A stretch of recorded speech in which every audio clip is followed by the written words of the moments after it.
சேர்த்து வைக்கிற காசெல்லாம் ஹாஸ்பிட்டலுக்கு ஒரு அன்பிளான்டா செலவாயிருதா? ஜக்காத் கரெக்டா கொடுக்குறீங்களா? ஒரு ஜக்காத்துங்கிற பேர்ல சதக்கா கொடுத்துட்டு இருக்கீங்களா? ஏன்னா கரெக்டான அளவு நேரம் ஆட்களுக்கு கொடுக்காத ஜக்காத் கணக்குல வராது. நம்ம மார்க்கத்தோட 5 பில்லர்ல முக்கியமான பில்லர் இந்த ஜக்காத்தோட அடிப்படை 2 இருக்கு, நிசாப், ஹால். நிசாப்ங்கிறது எலிஜிபிலிட்டின்னு வச்சுக்கலாமே. உங்ககிட்ட தங்கம் ஒரு 87.48 கிராமுக்கு மேலேயோ அல்லது சில்வர் ஒரு 613.48 கிராமுக்கு மேலேயோ இருந்தாதான் உங்களுக்கு ஜக்காத்துங்கிறது வந்து கடமையாக்கப்படுது. ப்ரோ என்கிட்ட சில்வர் ஆர் கோல்ட் எல்லாம் இல்ல, கேஷா ஒரு 1.5 லட்சத்துல இருந்து 2 லட்சம் ரூபாய் நான் சேர்த்து வச்சிருக்கேன்னு சொன்னீங்கன்னா உங்களுக்கு ஜக்காத் பண்ணணும். ஏன்னா இன்னைக்கு சில்வரோட பிரைஸ் அப்ராக்சிமேட்டா 187 ரூபாய் ஒரு கிராம் வருதுன்னு வச்சுக்கோங்க. அப்போ 613 கிராமுங்கும் போது தோராயமா உங்களுக்கு கிட்டத்தட்ட 1,14,000 சில்லற வரும். உங்ககிட்ட 1,50,000 ரூபாய் இருக்குது அப்படிங்கிற பட்சத்துல அந்த 1,50,000 ரூபாயில இருந்து 2.5% நீங்க வந்து ஜக்காத் கொடுத்தே ஆகணும். ஹாலுங்கிறது ஒரு லூனார் இயரை குறிக்குது. உங்ககிட்ட இருக்கிற அந்த சர்டைன் அமௌண்ட் ஒரு லூனார் இயர் ஃபுல்லா உங்க கூட இருந்துச்சுன்னா அதை வந்து ஜக்காத் கொடுக்கணும். இந்த ஜக்காத்தை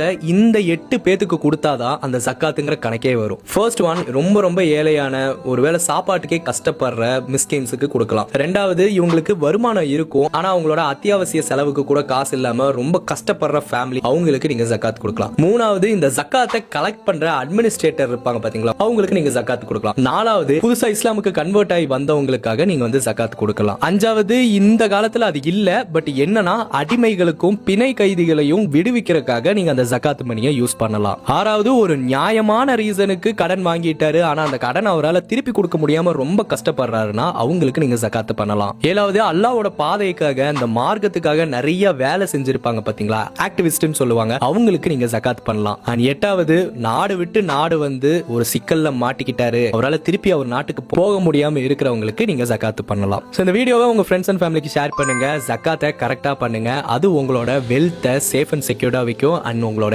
இன்மையன் மறுமையும் பிரகாசமா வைக்கும். அடுத்த வீடியோல பார்க்கலாம். அஸ்ஸலாமு அலைக்கும்.